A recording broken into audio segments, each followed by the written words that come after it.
تا حالا شده احساس کنی ذهنت هیچ وقت از فکر کردن به غذا خاموش نمیشه؟ یعنی حتی وقتی سیر هستی بازم بخشی از ذهنت درگیر غذاست. اینکه بعد از یه وعده غذایی باز هم به این فکر کنی که بعدش چی بخوری. یا وقتی استرس داری، خسته ای، ناراحتی یا حتی حوصلت سر رفته، ذهنت مستقیم بر سمت غذا. به این وضعیت میگن فود نویز یا چیزی که من دوست دارم بهش بگم درگیری مداوم ذهن با غذا. من دکتر می هستم و اینجا Let's Talk Obesity with دکتر می. فکر میکنم یکی از مهمترین چیزهایی که سالها درباره چاقی اشتباه فهمیدیم این بود که تصور میکردیم همه آدمها تجربه مشابهی با غذا دارن. در حالی که هرچی بیشتر توی حوزه چاقی کار میکنم بیشتر متوجه میشم که این موضوع اصلاً درست نیست. بعضی آدم‌ها واقعاً درگیری ذهنی بیشتری با غذا دارن. و جالب اینجاست که خیلی از این افراد سالها فکر میکردن مشکلشون فقط بی‌ارادگیه. ولی شاید موضوع خیلی پیچیده‌تر باشه. وقتی در مورد فود نویز صحبت میکنیم منظورمون اصلاً گرسنگی واقعی نیست. گرسنگی واقعی معمولاً آروم شروع میشه. بدن انرژی میخواد، معده خالی میشه و فرد غذا میخوره و سیر میشه. اما فود نویز بیشتر شبیه اشتغال ذهنی دائمی به غذاست. مثلا مدام فکر کردن به وعده بعدی، فکر کردن به شیرین یا تنقلات حتی بعد از غذا خوردن، باز کردن یخچال بدون گرسنگی واقعی، احساس از دست دادن کنترل جلوی بعضی از غذاها یا احساس خستگی ذهنی از فکر کردن مداوم به غذا.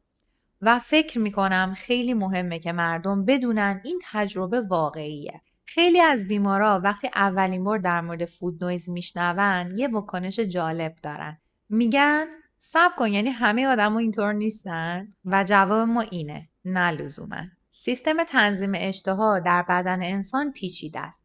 مغز، هورمون‌ها، خواب، استرس، انسولین، دوپامین و حتی سلامت روده میتونه روی این سیستم اثر بذاره. مثلا تو کمخوابی خیلی وقتی فرد خواب کافی نداره، هورمون‌های گرسنگی و سیری تغییر میکنن و بدن بیشتر دنبال غذاهای پر انرژی میره و بیشتر هوس میکنه.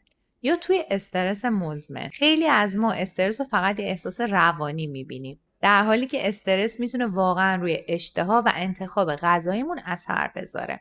بعضی از افراد در شرایط استرس مدام به غذا فکر میکنن، نه به خاطر ضعف شخصیتی، بلکه چون مغز به دنبال آرامش و پاداش فوری میگرده. و شاید یکی از مهمترین دلایلی که این روزها داروهای GLP-1 انقدر توجه جلب کرده همین موضوع باشه. خیلی از بیمارانی که از این دارو استفاده میکنن فقط درباره کاهش وزنش صحبت نمیکنن. بعضی از اونا میگن برای اولین بار ذهنم آروم شده.